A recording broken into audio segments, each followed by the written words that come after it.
harapan, please fill up. Yan pong harapan, no? Marami pa. Sige po, fill up muna natin. Dito muna tayo sa harapan. Hindi tayo magsisimula hanggang hindi natin mapupuno yung harapan. Sige po, yung mga huli doon na po sila sa likod. So yung mga nandito na, please fill up the vacant seats in front, please.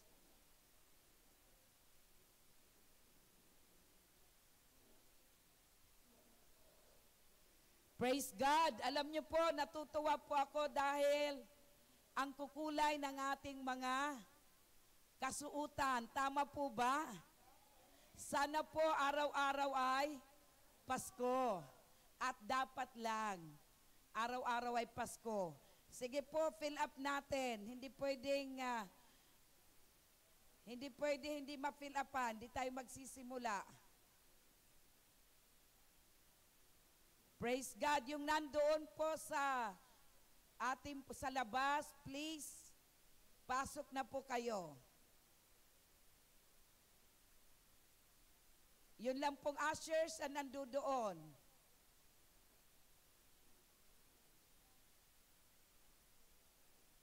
Praise God. Sige po.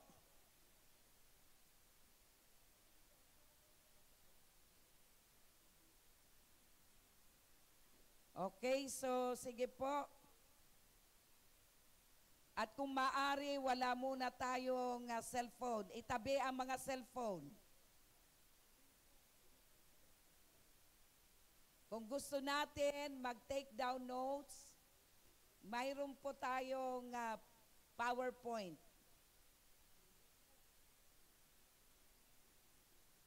Okay, sige po, ushers, pakitingnan nga po doon sa labas kung ilan po yung nandoon.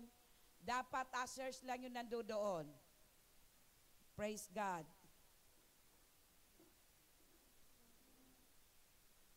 Yung mga sa food, wala muna doon. Mamaya na yon.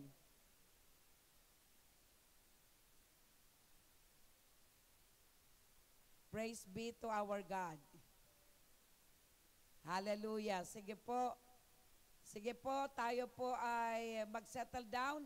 Wala pong gagamit muna ng cellphone.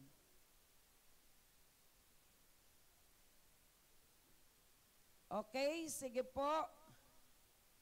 Ang mga cellphone nakatabi. Sige po, bilisan na po natin. Ushers lang po na dalawa. Wala po muna sa food, please.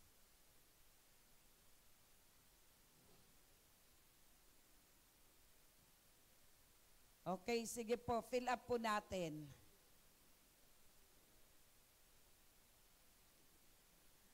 Purihin natin ang Diyos.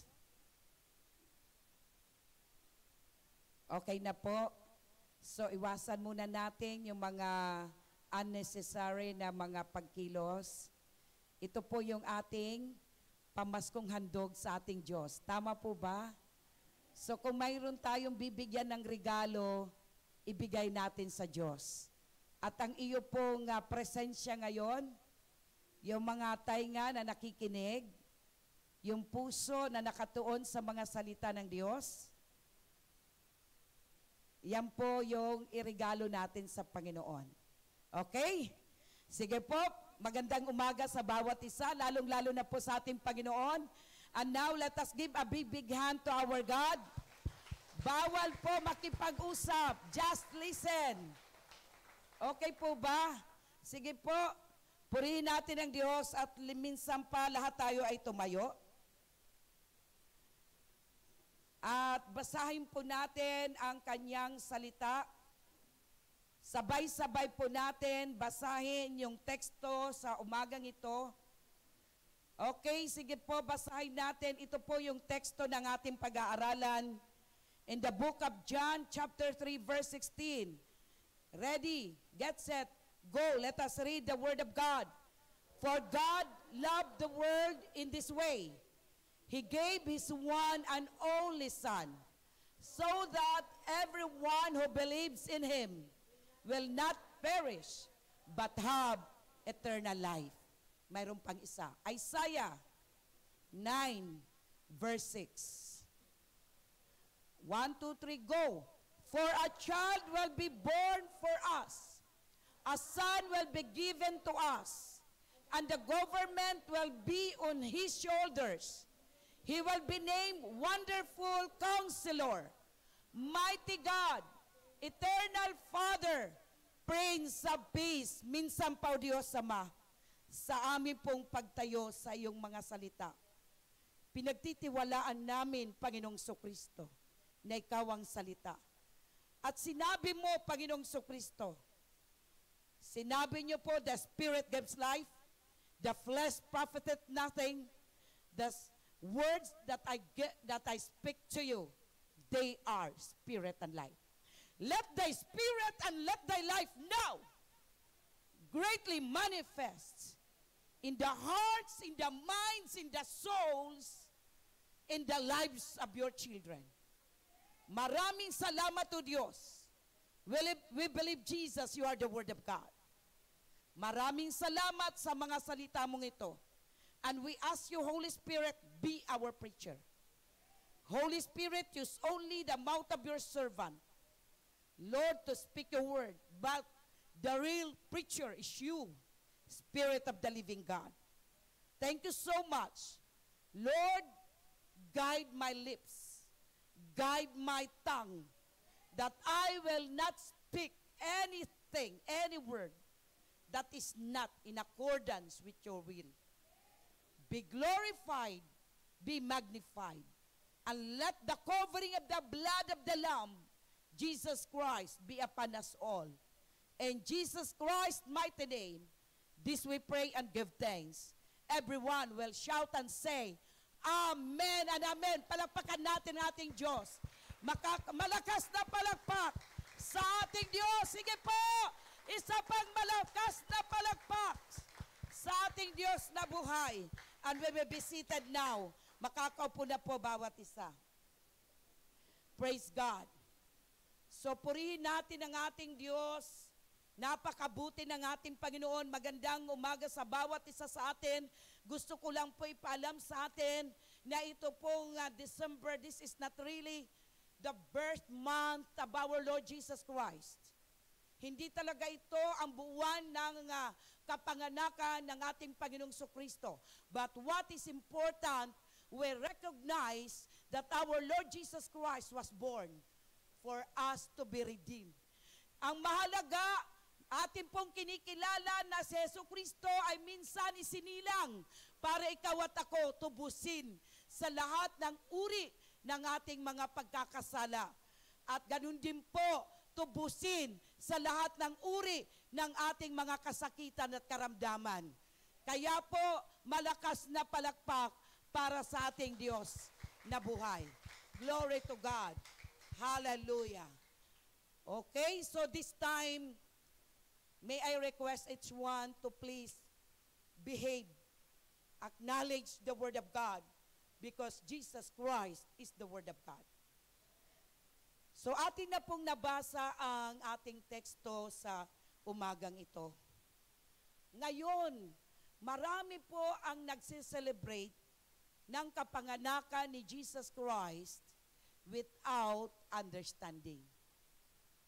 Marami pong nagdiriwang, nagpa-party dahil po sa Kapaskuhan. At marami pong hindi nakakaunawa bakit mayroong Kapaskuhan.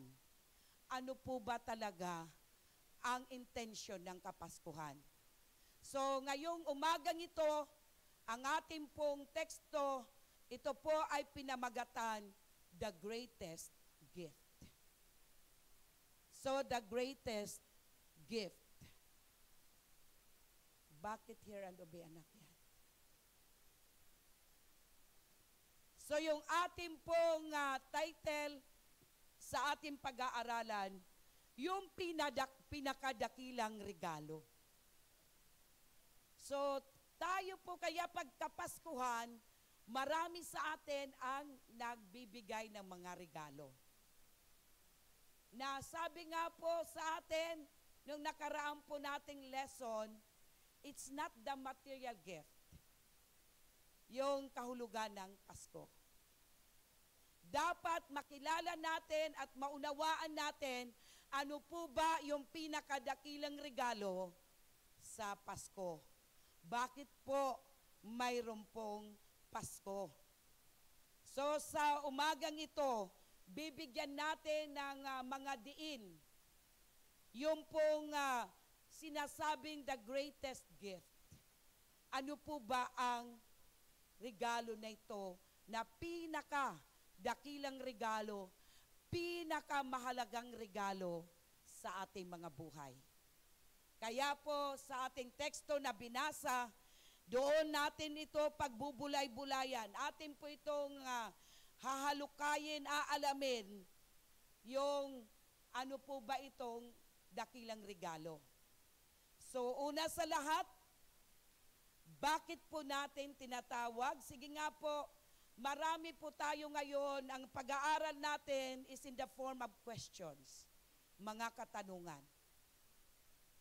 So unang katanungan na dapat natin mapag-alaman, why we should call the greatest gift. Bakit sinasabi natin na ito yung dakila pong regalo? So, andyan na rin po, inilagay ko na rin sa PowerPoint, because the Father God in heaven is the source of this gift. Can we give a big hand to our Father who is in heaven? Hallelujah!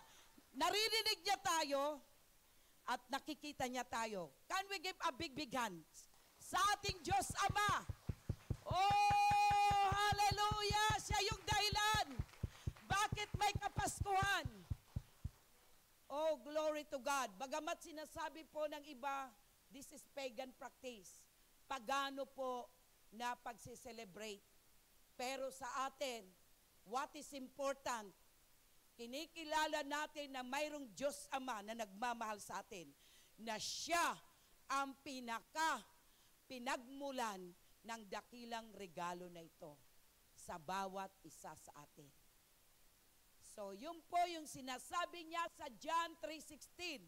Ang sabi po dito, for God so loved the world. So, ano po ang naging ugat sa regalong ito? Saan po nagsimula?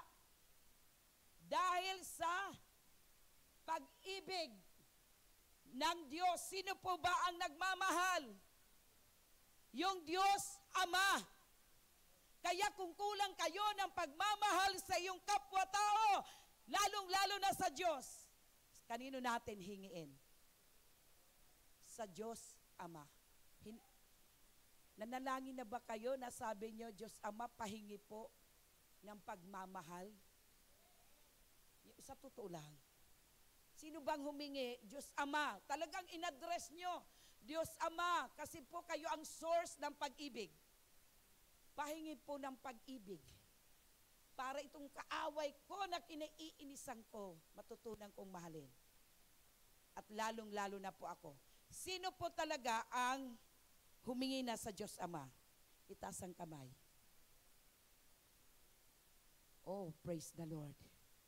So kayo, kanino kayo humihingi? Kanino po? So yun po, kaya po ngayon tayo nag-aaral. So yung pong pagmamahal na yan, na ito ay ibinigay ng ating Diyos Ama. Kaya sa Kanya tayo manghingi ng pagmamahal. Na maka-Diyos na pagmamahal. Hindi makataong pagmamahal. Hindi po yung eros love, kundi yung divine love. So kanino natin hingiin? Sa ating Father, God who is in heaven.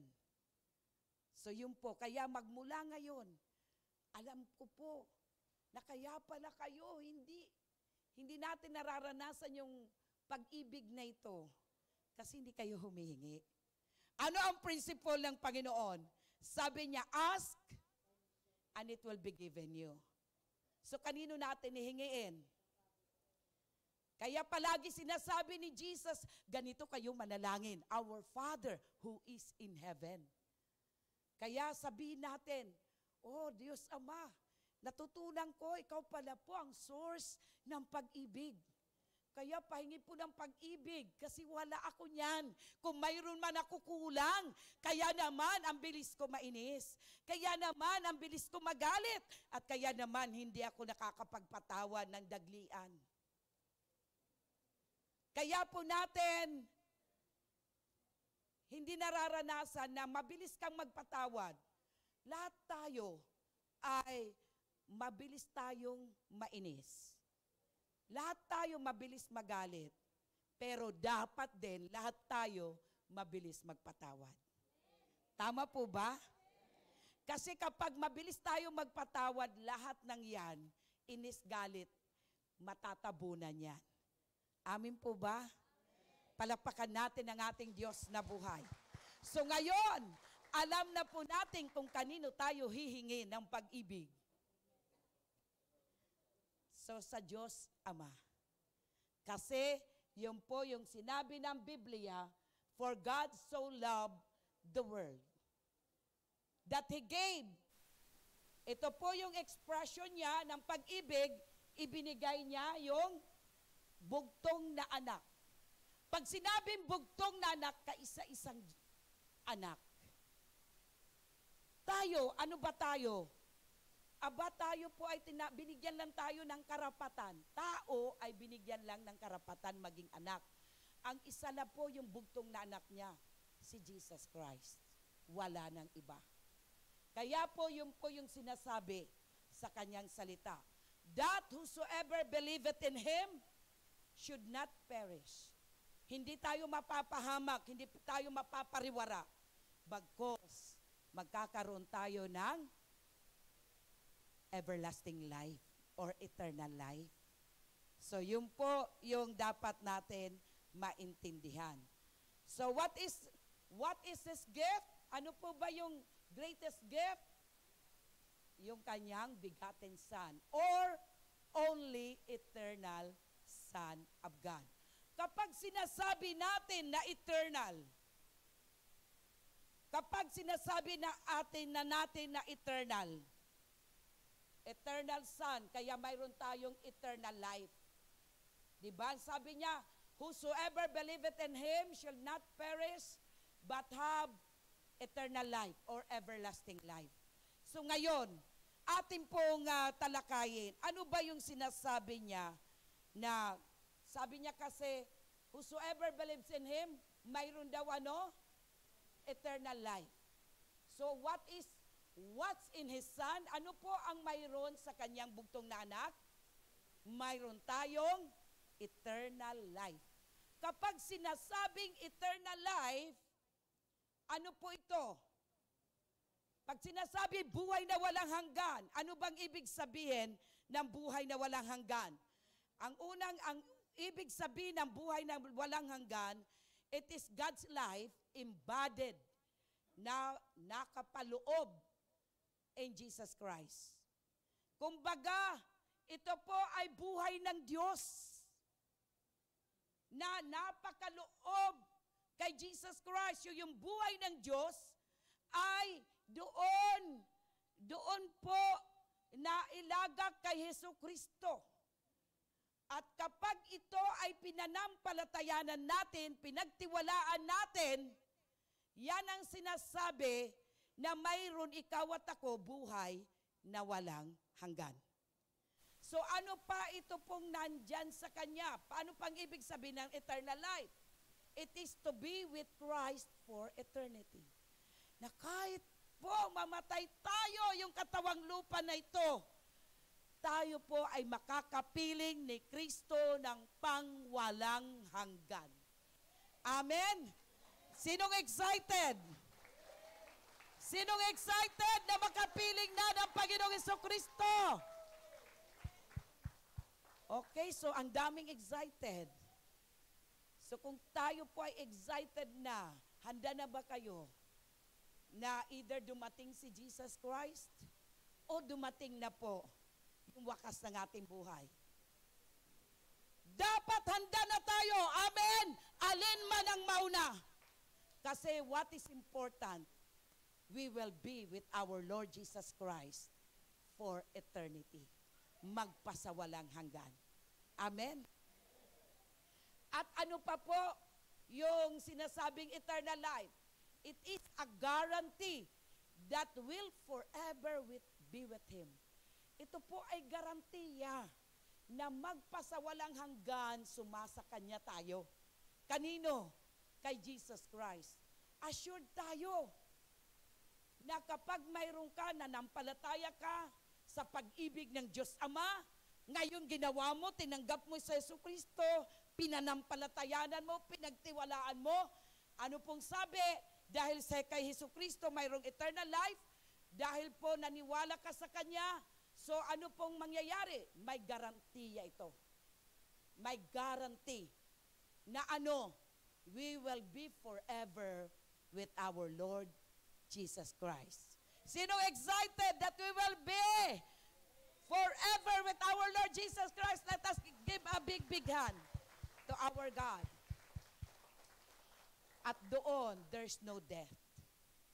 Wala na pong kamatayan. Ano yung kamatayan na sinasabi dito? Diba? Kapag tayo namatay, nanampalatay kay Kristo, naniwala tayo sa Kanya, tinanggap natin siya as our Lord, our Savior, our God in our lives, mayroon po tayong eternal life. So sabi doon, wala nang kamatayan. Anong kamatayan ito? Ibig ba sabihin, mamamatay pa yung ating kaluluwa? No. Kapag namatay na tayo, physical lang ang mamamatay. Kaya there's no death kasi ang tinatawag po na death sa Biblia, in the book of Revelation, chapter 21, verse 8, ito po yung dagat-dagatan apoy ng asopre at impyerno. So, ibig sabihin, hindi ka napupunta sa impyerno.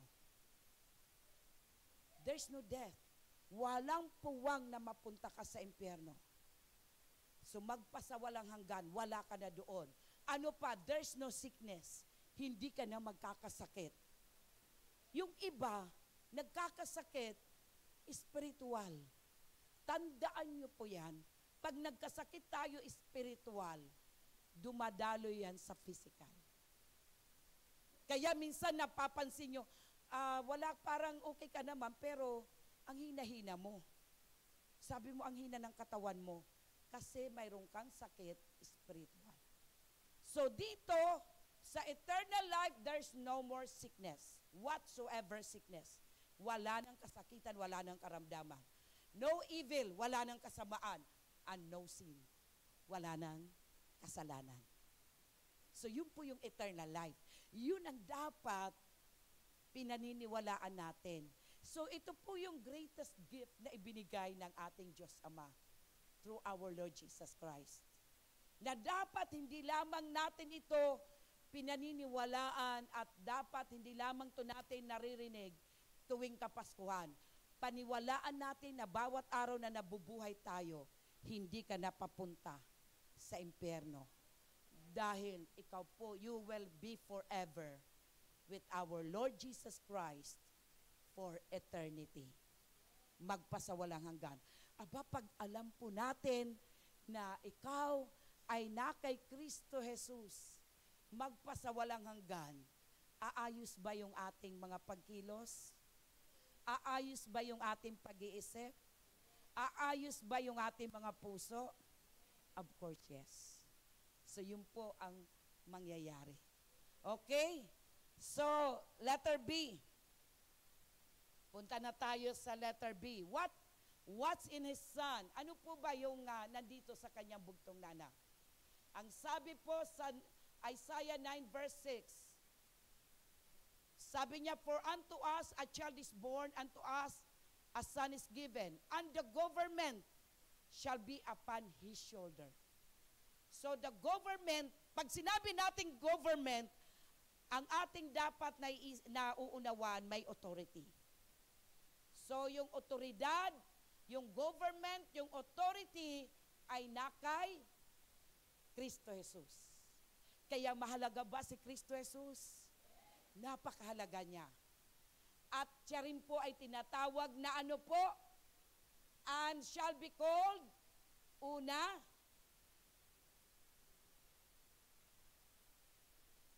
wonderful. Tatawagin siya, sabi sa Isaiah 9:6, ito po yung ating text.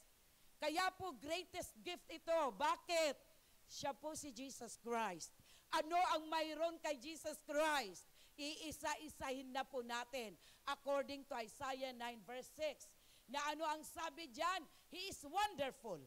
Pagka sinabing wonderful o sa Tagalog kamangha-mangha, ibig sabihin he is distinguished, without peer or exceptional.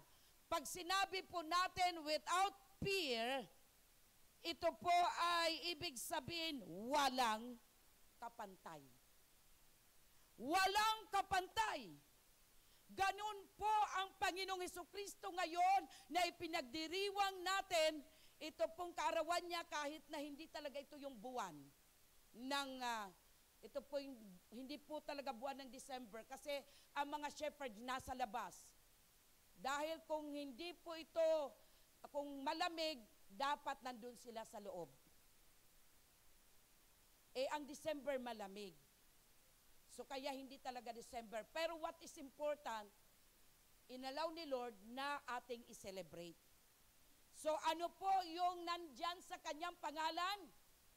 Sa bugtong na anak, na ito po yung ating ipinagdiriwang, ito po yung pinakadakilang regalo na dapat yung regalo na uunawaan natin. Sino ang dakilang regalo? Si Jesus Christ. So ano dapat ang pagkaunawa natin kay Jesus Christ? Na siya yung tinatawag na kamangha-mangha or wonderful sa English. So pag sinabing wonderful, He is distinguished. So wala pong katulad sa Kanya. Nag-iisa siya. Siya yung pong pinakadakila. Walang kapantay. Exceptional. Walang makakaparehas sa Kanya. Walang makakagaya sa Kanya. Nag-iisa siyang kamangha-mangha. Ano pa po? Tinatawag din po siya na counselor. Pag sinasabi na tinatawag po siyang counselor, anong ibig sabihin? He gives the right advice. Nagbibigay siya ng tamang payo. At paano natin mararanasan yung tamang payo mula sa ating Panginoong Hesukristo? Nandito sa salita ng Diyos. Kaya sabi nga ng Joshua, pag ito ay ating pagbulay-bulayan, aaralin natin, pagbubulay-bulayan natin, magiging maingat tayo sa ating buhay. Bakit po? Nandito yung advice ng ating Diyos. Gusto mong yumaman. Number 1 na kayamanan na gusto ng Diyos, hindi pera, hindi natin madadala yan. Tama po ba? Ang kayamanan na sinasabi ng Diyos, maging mayaman ka sa presensya ng Diyos. Amen! Hallelujah! Kahit wala kang pera, pero mayaman ka naman sa kanyang presensya. Ito po ang kayamanan na gusto ng Diyos. Marami kang ang pera, hindi mo naman mararanasan ng presensya, walang kwenta yan. Pag namatay ka, pag-aaway-awayan pa yan ng mga anak o kaya kung wala kang anak, yung mga kamag-anak. So yun po. Kaya nandyan yung right advice. Lahat kung anong gusto natin, andyan po yan. At alam niyo po, mga kapatid, ako po'y nagulat. Sabi ko, nagpray-pray ako, Lord, pwede ba hindi ako magbibigay ng tamang tithes? Gusto ko net of tax na lang. Kasi may babayaran ako na malaking halaga. Hindi akong umutang, may umutang na iba. Pero ginamit pangalan ko, kaya ako magbabayad. Alam niyo po kagabi, imbis na mag-prepare ako ng message, nagbilang ako. Kung kaya ko ba, sabi ko, Lord, kung kaya ko ba magbigay mamaya ng kahit tigba 20 lang. Kasi hindi ako magbibigay kung hindi ko kaya bayaran yung mga dapat kong bayaran. Malapit na sa January 13, babayaran ko dapat. Malaking halaga.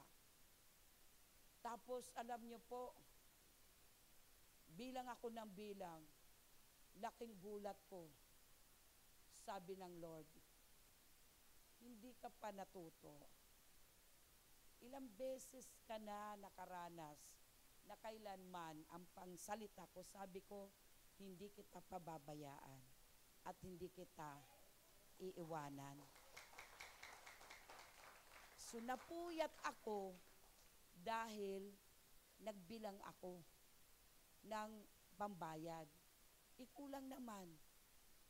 Dahil sabi ni Lord, hindi kita iwanan, hindi ka na pinabayaan. Kaya natuwa na yung puso ko. May ibibigay ko 20 pesos lang mamaya. Huwag kayong mag-alala. Okay na yun. Yun lang kaya ko. Yun lang, 50 pesos lang kaya ko. Pagpasensyahan nyo na. Pero, ang katotohanan, ang ating Diyos, totoo yan, na sabi niya, our Lord Jesus Christ is our counselor. He gives the right advice. Huwag kayong pupunta kay Kuya Eddie. Huwag rin kayong pupunta sa mga gumagaon nito, yung nagbabasa ng mga kapalaran. Lalo kayong mapapasama at mapapahamak. Ang puntahan nyo, yung ating ipinagdiriwan ng Kapaskuhan. Sino po? Si Jesus Christ. So saan natin, sige, palapakan natin ating Diyos.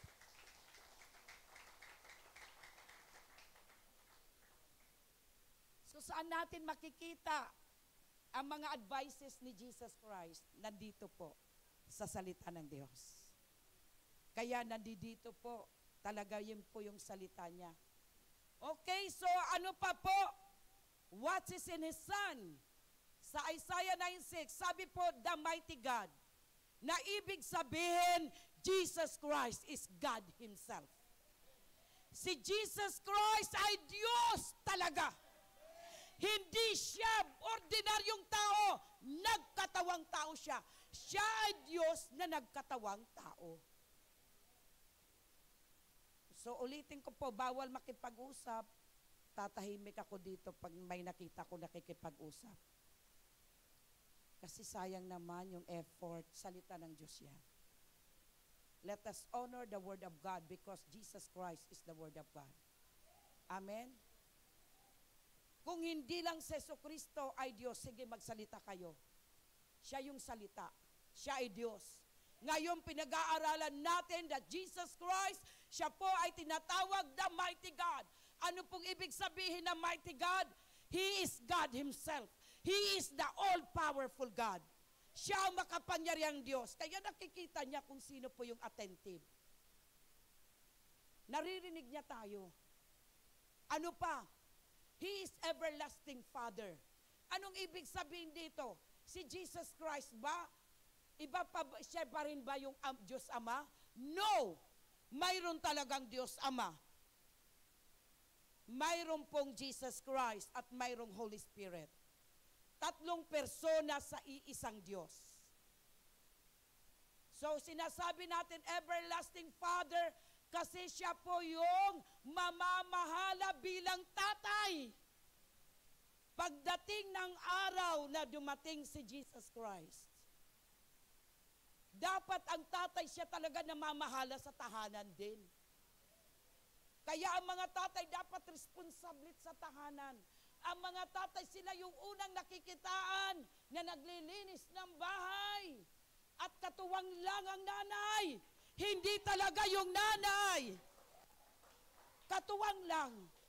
Kung wala na yung tatay, nanay na yan, lahat na yan sa kanya. Pero kung may tatay pa, mga tatay na pakuyakuyakoy, mananagot kayo kay Lord. Kasi yung tatay po, ang binigyan talaga ng malaking responsibilidad sa tahanan. At ano ang role ni nanay? Katuwang ni tatay. Ang nangyayari sa katotohanan, si nanay na ang bahalang maglinis. Si nanay na ang bahalang mag-intindi. At si tatay, pakuyak-kuyakoy kung anong gusto, yan ang gagawin. Hindi dapat ganon. Tama po ba? Wala kong galit sa inyo mga tatay. Sinasabi ko lang. Kaya nga po sinabi dito na si Jesus Christ is the everlasting Father. Kasi po, siya yung mamamahala at bilang namamahala, siya po yung parang tatay natin. Hindi ibig sabihin na si Jesus Christ, siya na rin yung Father God in heaven. Siya po yung ama natin kasi siya yung mamamahala. Parang sa pamilya, dapat ang tatay talaga ang makikita na masipag, masinop, ano pa, lahat ng magandang kalidad dapat sa tatay. At si nanay katuwang lang. Ang ginawa, katulong na si nanay. Ginawa ng katulong. Bahala ka dyan. Ibinabahala na sa nanay, hindi ganon. Okay? So ano pa? Pag sinabing everlasting Father, He is timeless or no boundary. So wala pong lahat ng oras kayang ibigay sa atin. Wala pong boundary. Kaya't walang limitasyon. Kung magmahal, walang limit. Hindi katulad ng tao. And another, He is the Prince of Peace. Ang ibig sabihin, His government is of peace and justice. So sa pamamahala, kailan ito mangyayari? When Jesus Christ will come. Siya po yung gobyerno ngayon, kaya magulo. Kahit sa bansa, lalong-lalo na sa Pilipinas ngayon. Kaya pray tayo ng pray. Kasi hindi na natin alam yung ating government. So yun po, pero pag dumating ang araw, ito na po ang mamamahala sa atin, magkakaroon ng gobyerno, at ito ay pamamahalaan ni Hesukristo. At ang pamamahala ni Hesukristo ay pamamahala ng kapayapaan at hustisya. Kaya walang korupsyon. Walang mga, ano pa? Walang buwaya daw. Ano pa? Walang anomalya. Yan ang magandang term na hinahanap po. So, hindi po siya mandaraya. So, ganun po ang nakay Hesukristo. Okay. So, ngayon, praise God. How do we know we already have this greatest gift? Paano mo malalaman na mayroong kanitong regalo na? Sino ba ang greatest gift? Si Jesus Christ. Tama po kayo. Palakpakan natin ating Diyos. Palakpakan natin siya kasi tumama kayo. Praise the Lord. Hindi lang loto ang inyong tinamaan. Glory to God. So paano mo malalaman na talaga mayroon ka na nito? Number 1, basahin natin isa-isa. Wala akong pinapatamaan, kung tamaan, magsisi. Ganun lang po yon. Kasi word of God to. Matthew 5:43 to 44. Ano ang sinasabi dito? Sabi niya, you have heard that it was said, love your neighbor and hate your enemy. Yun ba yun? Yun po yung ginagawa. Love your neighbor at kapuutan mo yung kaaway mo. Hindi yun. Ang sabi ni Jesus Christ, si Jesus Christ nagsasalita dito, but I tell you, love your enemies. And pray for those who persecute you. So anong gagawin sa mga nagpe-persecute sa atin? Laban-laban ba? No. Dapat ang ibibigay natin dasal sa kanila. Sino ba dito ang nakaranas nito? Na kayo ay pinersecute, pero ang binalik nyo sa kanila ay dasal. Palakpakan natin ating Diyos. So, mamahalin ang kaaway. Okay, so yun po yung love. Isa-isahin natin. Pangalawa, forgiveness. Matthew 18:21 to 22. Nagtatanong si Peter. Si Peter na disipulo ng Panginoong Kristo. Sabi niya, then Peter came to him and said, lumapit siya kay Jesus, sinabi niya, Lord, how many times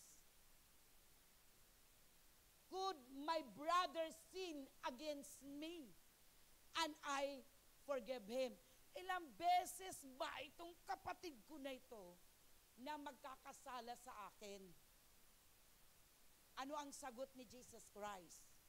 Sabi niya, sabi ni Peter, as many as 7 times? As many as 7 times? Mas marami pa ba sa 7 times? Na 7 ulit na siya'y magkakasala, patatawarin ko siya. Sabi ni Jesus, I tell you, not as many as 7. Jesus said to him, but 70 times 7. Grabe ang mga anak ng Diyos. Sabi niya, kilala na daw niya si Jesus Christ. Isang kasalanan pala ng kapatid. Ayaw mo na magpatawad. Ano ba talaga? Naiintindihan ba talaga natin na mayroon ka ng regalo? Mayroon ka na bang Jesus Christ? Kasi kung may Jesus Christ ka, ilang beses, hindi pa nga nakakalimang beses eh. Isa pa lang, ayaw mo na magpatawad. Ano ba? Yan ba yung talagang kahulugan ng Pasko? Hindi yung magbigay ka ng regalo.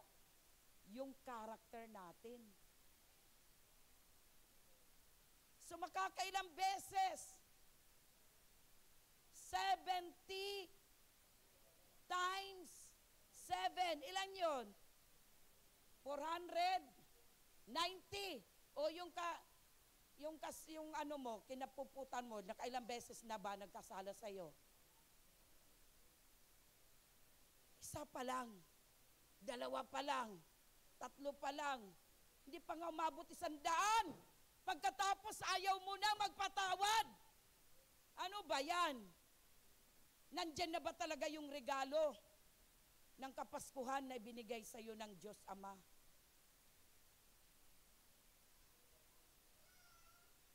Hello?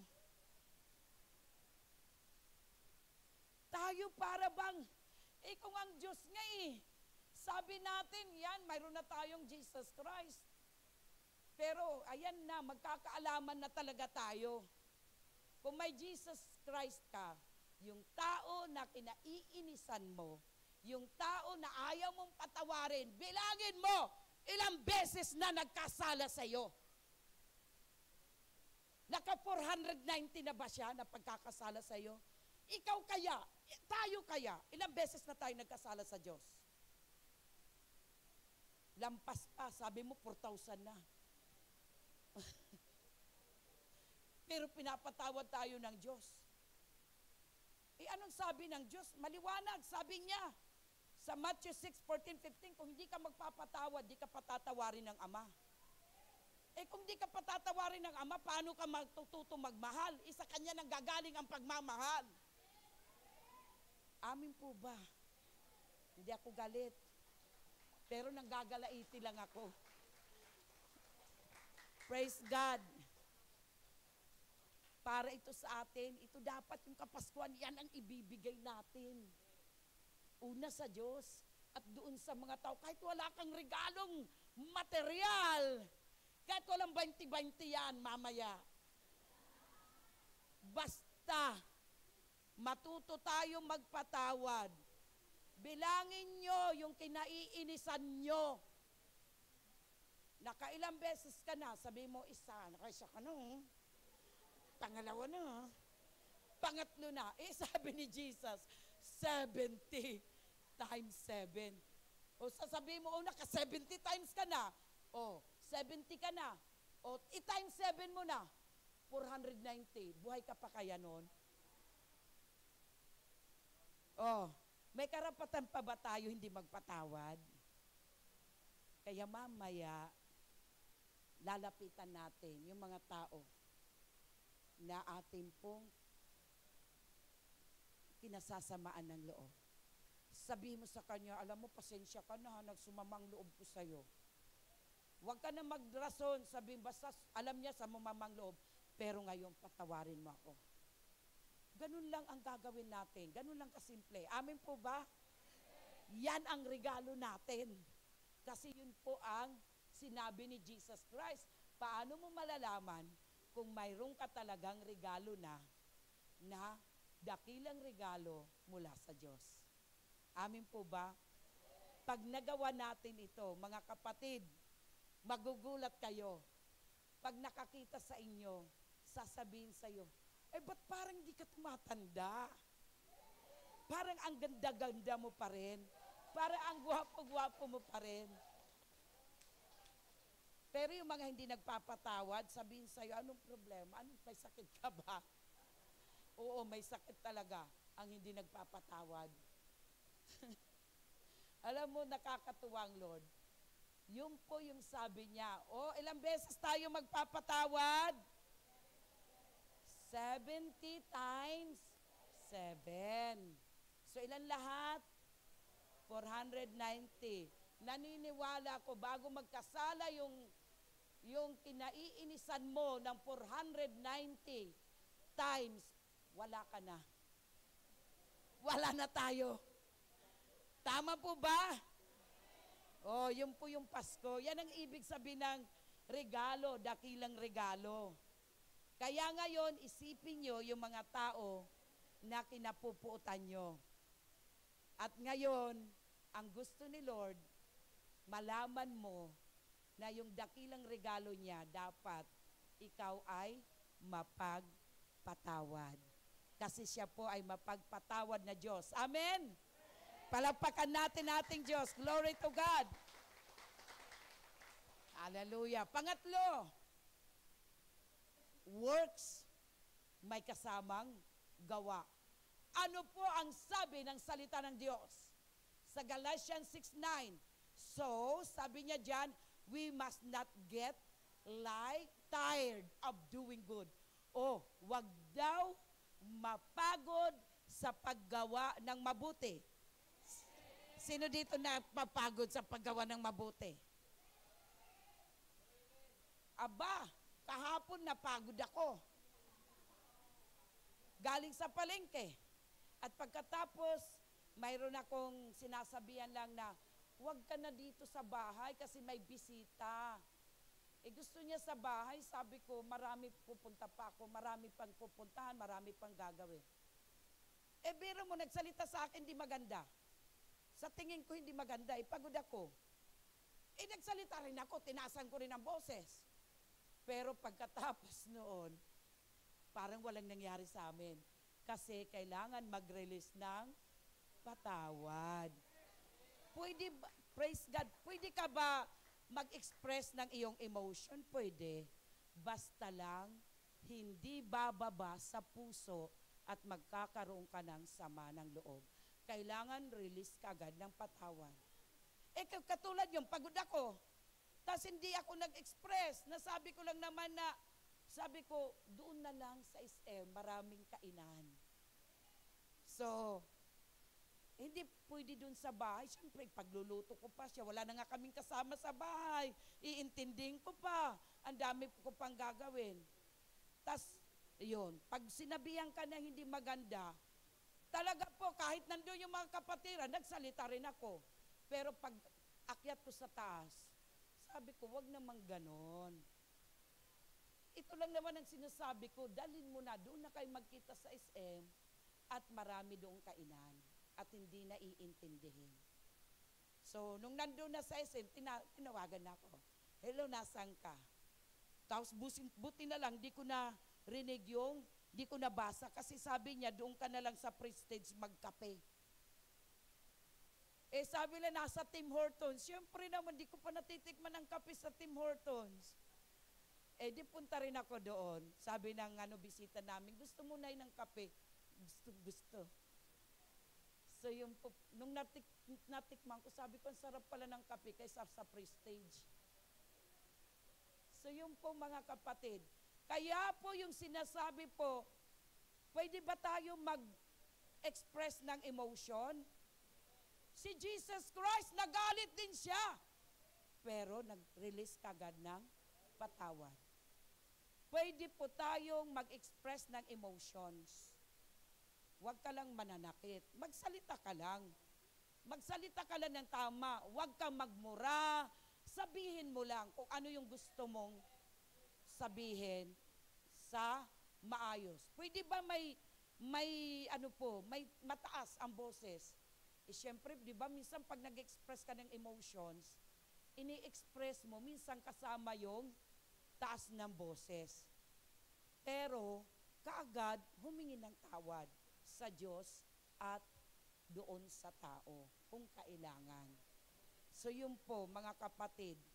Kasi kung ikaw ay, lalo-lalo na sa mga inatake na, huwag niyong pigilan yan. Dahil kapag hindi yan makapag-express ng emotions, biglang patay, matutumba na lang yan. Di ba ilan na po yung nangyari yan? Nung nandun pa kami dati sa Makati, nabalita namin sa basketball court na nagalit yung nanay sa anak. Ano nangyari? Galit na galit. Natumba doon, patay. Biro niyo po yun. Kaya wag natin pigilan yung mga galit. Sabihin lang, then wag mo na lang sabayan. Okay? So yun po, basta wag lang tayo magmura, sabihin lang natin yung dapat sabihin. Okay? So yun po. Kaya ano po ang sabi? Do not get tired of doing good. So alam ng Diyos na tayo napapagod sa paggawa ng mabuti. Sino ba ditong pagod na? Kasi gumagawa ka ng mabuti. Tas ang kamay. Yung mga napagod na, talaga naman, bilib naman ako sa inyo. Hindi kayo napapagod? Di ba gawa kayo ng mabuti? Tapos, di ba katagalan sabi nakakapagod? So yun po. Kaya po mga kapatid, sabi dito, we must not get tired of doing good. In short, dapat ang paggawa ng mabuti, hindi ito dapat kinapapaguran. Pero ano ba talagang totoo? Ano bang sinasabi natin? Pagod na ako sa iyo, ha? Ikaw, ha? Nakakainis ka na, ha? Ganon ka pa, ha? Sobra ka na, ha? So yun po, pero sabi ng salita ng Diyos, para alam natin kung mayroon talaga tayong greatest gift, tinanggap na po natin ito po ang mga gagawin natin. Hindi ka ba napapagod sa paggawa ng mabuti? Pag napapagod ka pa, ibig sabihin hindi mo pa naiintindihan na tinanggap mo na ang regalo, dakilang regalo mo. Kasi ang mga nakakaunawa na tinanggap na nila ang dakilang regalo, walang iba kundi si Jesus Christ, hindi napapagod sa paggawa ng mabuti. Dahil, sabi ng salita ng Diyos, aanihin mo sa takdang panahon kung hindi ka magsasawa. So wag tayong magsawa. Kahit ilang beses, kahit anong kulit, hindi tayo magsasawa gumawa ng mabuti. Amen? Praise God. Palagpakan natin ang ating Diyos. Okay. Yung service to God. Sino ba dito yung mga, kung kilala mo po, kung tinanggap mo na si Jesus Christ, dapat naglilingkod tayo kay Lord. Ano ang sabi sa Psalms 100 verse 2? Serve the Lord with gladness.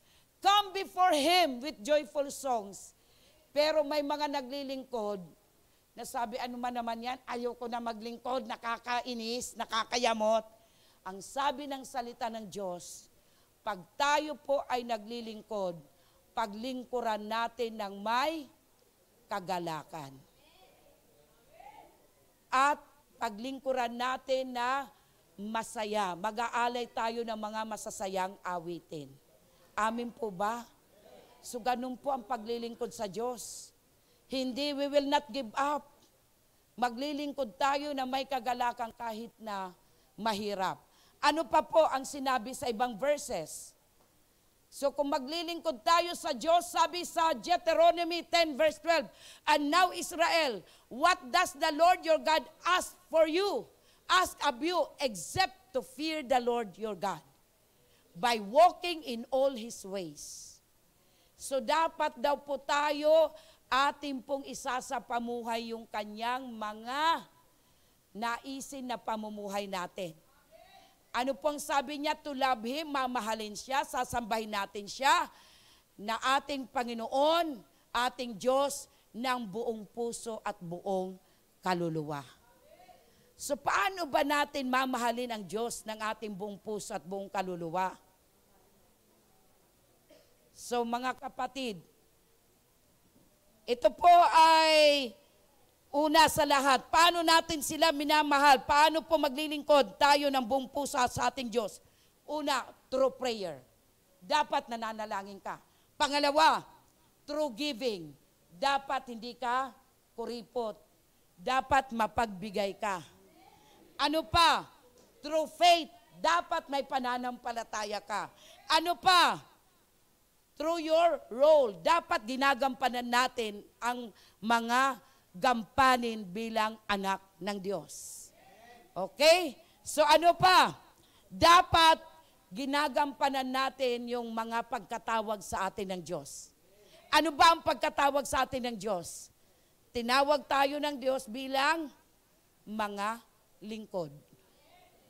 At binigyan tayo ng karapatan na maging anak ng Diyos. Karapatan lang ha, right to become children of God. Palapakan natin ating Diyos. Okay, so ano ang motivation ng ating Panginoon? Okay, Romans 12:11. Sabi niya, do not lack diligence. Be fervent in spirit. Sabi niya, huwag ikaw magkulang ng pagiging masikap. Maging marubdob ka sa espiritu. Serve the Lord. So lahat tayo pinaglilingkod ng Diyos. Hindi lang po yung pastor, hindi po yung elders. Lahat tayo ay obligado na maglingkod sa ating Diyos. Hahanapan ba tayo ng ating Diyos? Yes. Pagdating ng panahon na humarap na tayo sa Diyos. Okay, next. Ano po yung motivation? What's God's motivation in giving this gift? Ano po ang nag-udyok sa Diyos Ama para ibigay yung kanyang pinakadakilang regalo? Walang iba kundi si Jesus Christ. It is the word love. Yung pag-ibig. So ngayon, dahil ito po ang nag-udyok sa Diyos Ama na ibigay itong pinakadakilang regalo, ano rin dapat, sige po, next question, ano rin dapat in return, what is our motivation in receiving this gift? Ano din naman yung motivation? Paano tayo mapapakilos sa pagtanggap ng regalo na ito? Yun din po ay pag-ibig. Sino mamahalin natin? Ang sabi sa Matthew 22:37-39, love God with all your heart, with all your soul, with all your mind. Pag sinabi ng mind, ito kasi ito po yung parte ng ating katawan na nagdidesisyon. So yun po, mamahalin natin maging sa mga desisyon natin ang ating Diyos. Ng buong puso, buong kaluluwa. Ito yung first and great commandment. Pangalawa, second is like unto it, love your neighbor. So kung nagmamahal tayo kay neighbor at ginawa natin silang kaaway, ilang beses natin sila patatawarin? 70 times 7. So kung hindi ka nagpapatawad, paano mo mamamahal yung neighbor mo? At sabi dito, mamahalin mo ang iyong kapwa katulad ng pagmamahal mo sa iyong sarili. Kung hindi ka nagpapatawad, tandaan nyo ito. Hindi ka makikitaan ng Diyos na nagmamahal ka sa iyong sarili. Kasi kung mahal mo ang iyong sarili, una, nagmamahal ka sa Diyos, mahal mo ang iyong sarili, matututunan mo mahalin ang mga hindi kaibig-ibig, kahit na mga kaaway. Amin po ba? Palakpakan natin ating Diyos. Bakit po? Ano ang sabi po sa 1 Peter 4:8? Above all, sabi niya, ang lahat ng ito, keep your love for one another at full strength, since love covers a multitude of sins. So yung pag-ibig ang nagtatakip ng lahat ng kasalanan. Kaya po, dahil sa pag-ibig ng Diyos, natakpan lahat ng ating mga kasalanan. Kaya rin po tayo, sabi ng Diyos, inuutos niya sa atin, magmahal tayo para ang kasalanan ng mga tao na nangagkasala sa atin, matatakpan din po yan. So kung ikaw ay hanggang ngayon napupuot ka pa at may tanim ka pa ng sama ng loob, ibig sabihin hindi mo nararanasan na magmahal sa Diyos. Dahil kung mahal mo ang Diyos, hindi maaari na hindi ka magmahal sa iyong kapwa. Dahil magmamahal ka sa iyong kapwa dahil mahal mo ang iyong sarili. Ang nagmamahal sa Diyos, nagmamahal din sa kanyang kapwa, nagmamahal sa kanyang sarili, matatakpan lahat ng pagkakasala, lahat ng ginawa ng taong yon. Pero kung hindi pa natatakpan, hindi mo naiintindihan ang Kapaskuhan. Kasi dapat, ang ibig sabihin ng Kapaskuhan, ibinigay ang regalo na si Jesucristo. At kung alam mo, tinanggap mo si Jesucristo bilang dakilang regalo ng Diyos Ama, magagawa mo magmahal, maging sa mga kaaway mo. Dahil lahat ang pag-ibig lamang ang tanging makakapagtakip ng pagkakasala. Dahil sino ang pag-ibig? Ang sabi po sa 1 John, sabi po doon 4:8, for God is love. Ang pag-ibig ay Diyos. Kaya kung iyo pang pananatilihin ang sama ng loob, ang inis, ang galit, wala po tayong pag-ibig sa Diyos. Dahil ang pag-ibig, natatakpan ang lahat ng kasalanan ng tao. Amin po ba? Palagpakan natin ating Diyos. Kaya po, sa ating conclusion, ang sabi po ng kanyang salita. Okay, bago po yung Luke 11:28. So the greatest gift, sino po yon? Is Jesus. So let us listen on what He said. To hear and obey. Dahil sabi ng Luke 11:28, He said, sino nagsasalita dito? Si Jesus Christ. Even more, those who hear the word of God and keep it are blessed. Sino po ba yung gustong pagpalain ng Diyos? Ano pong dapat natin gawin? Pinakinggan natin at susunod tayo sa kanyang mga sinabi. Okay, lahat po tayo tumayo. Sino po ba dito ang mga first timer lang? Yung ngayon pa lang dumako sa ganitong gawain. So pumunta dito sa harapan yung mga first timer. Sige po, yung mga first timer. Mga kapatid, huwag kayong matakot.